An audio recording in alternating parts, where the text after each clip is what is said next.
এই যে অঙ্কটা দেওয়া আছে a plus B equal to -1/3 হলে আমাকে প্রমাণ করতে হবে a cube plus B cube minus A B equal to 1/-1/27।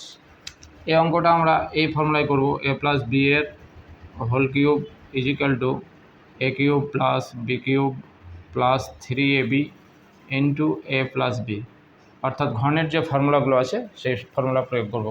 আমাদের যেটা দেওয়া আছে a প্লাস বি, এটা আবার লিখি ইজিক্যাল টু -1/3। আমি উভয় পক্ষের ঘন করে দেবো, এখানে লিখলেও হয় না লিখলেও হয়, তো বোঝার জন্য লিখতে হবে উভয় পক্ষের ঘন করে পাই,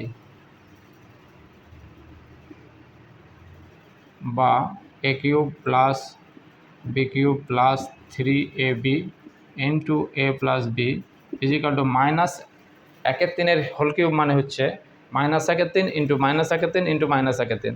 তাহলে নিচে কত হবে, ওপরে হয়ে যাবে, চিহ্নটা হয়ে যাবে অবশ্যই 3বার যেহেতু আছে সেই জন্য মাইনাস হয়ে যাবে, এবং 1/3 হোল কিউব মানে হচ্ছে 1/27। এদিকটা আমাদের হয়ে গেছে, শুধু এই দিকটা মাইনাস এ বি আসছে কিনা এইটুকু দেখে নেব। A cube plus B cube plus 3ab, A plus B মানে কি বলা আছে -1/3, তার অর্থাৎ এই জায়গাটায় আমরা -1/3 বসিয়ে দেবো, -1/3, এটা ইন্টু আকারে আছে, এই জায়গাটায় ইন্টু আকারে আছে, সমান -1/27।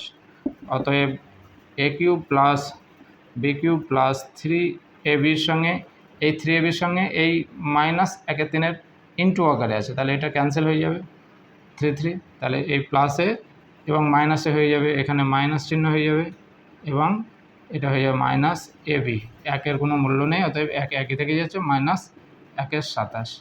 এটাই আমাদেরকে প্রমাণ করতে বলেছে এই জায়গাটায়, A cube plus B cube minus A B equal to 1/27, এটা প্রমাণিত হয়ে গেল, এটাই অ্যান্সার।